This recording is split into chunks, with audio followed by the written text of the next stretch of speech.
Hello everybody, this is Planet Walls from MTGO Academy. I just want to take you through some of our new BuBot functionalities to show you what's going on. You can find the BuBot in the classified section on Magic Online, or you can find it in your buddy list if you've buddied it. So I'm going to go ahead and trade Academy BuBot 2. And so what the BuBot does is that it looks through the number of items in your account that you've made tradable. And these items can be cards sometimes, or if you want to trade booster packs, for instance, it'll look at those as well. And it'll decide which items it wants to buy, and it will put them in its cart. And you can use the BuBot to trade your items for event tickets, useful in Magic Online for any number of reasons. Or you can trade it for bot credit, which is useful for any other MTGO Academy bot. So right now it's going to take the items that it wants to buy, and there's a giant list down here. And what I'll show off first of all is that at any point you can type help and look at the look at all the commands that it offers. And so the ones that I'll be going over today include the item removal feature and the refill feature. So the item removal feature allows you to say, I don't want to sell these particular items. And the way you can do that is by typing the number corresponding to the item from your cart. So I'll type cart to show off the cart again. So let's say I want to keep my Wrath the Assassin, which is down here. And I also want to keep, let's say, one of my Force of Wills, which are over here. And let's say I want to keep 3 of my Magic 2013 boosters, because I want to draft later. Well, what I can do is I can say, I want to give away keep my Wrath the Assassin. So I'll type 2, because Wrath the Assassin corresponds to item number 2. And then the bot will remove that from the cart. I want to keep 1 of my 2 Force Wills, and what I do then is I type a 7, because Force Will corresponds to 7, and I have the option of typing a hyphen, which on an American English keyboard is on the same key as the minus sign, and it'll only remove 1 Force Will from the cart then.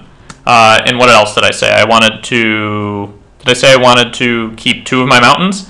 What I can do is I find mountain under number 5, and I type 5 hyphen space 5 hyphen, and if I want to keep what did I say? 3 of these to draft later. Then I find the Magic 2013, which is number 11, and then I type that 3 times with a minus. So let's go 11 minus, or I'm sorry, 11 hyphen. Okay.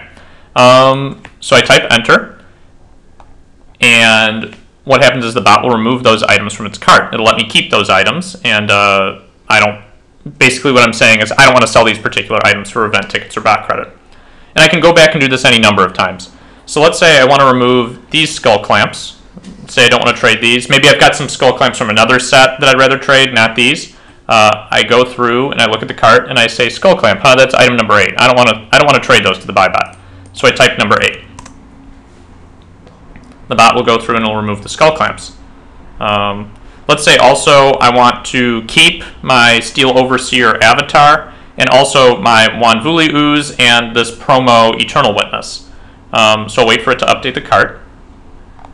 Oh, it already did. And I type 1 for the Wanvuli Ooze, and I want to keep that Phyrexian Delver 2, so let's type 2. And I want to keep, what did I say? I wanted to keep that Eternal Witness, so I'll type number 7, and the avatar, the Steel Overseer. So I'll type those, and it'll go back through again and remove the items that I want to keep for myself. Great. So these are the items still in the cart, and it still wants to buy those. But I may have more tradable items in my account that it still wants to buy, and what I can do is type refill at any point, and the bot will go back through my collection and find other tradable items. So you'll see it found some Eternal Witnesses from 5th Dawn and some Skull Clamps from Darksteel that it still wants to purchase. So at that point, let's say I want to complete this trade, what I would do is type done. However, I have the option of maintaining this process if I want to refine the number of cards and the type of cards that I want to sell the bot. I can even type refill on or refill off, like this. And what the bot will do will be to set a default, it'll set a state such that whenever I type an item number to remove those items from the cart, the bot will refill the cart automatically. And this is useful if I want to go through a large number of cards to find out what I want to trade quickly. For my case, I won't need to do that. I'm done and I'm happy with what I'm going to be giving the bot for event tickets. So I type done. The bot will tell me to confirm the trade. It says it's still interested in buying more of my tradable items, which means I can open up another trade with it or refill the cart again. And here, what I would do to complete the trade is click confirm, but since I want to keep these cards for myself, and I'm just making a demonstration here, I don't have to do anything further. And so I'm going to go ahead and cancel the trade. And if you have any questions, feel free to email info@mtgoacademy.com or post in the thread. Take it easy.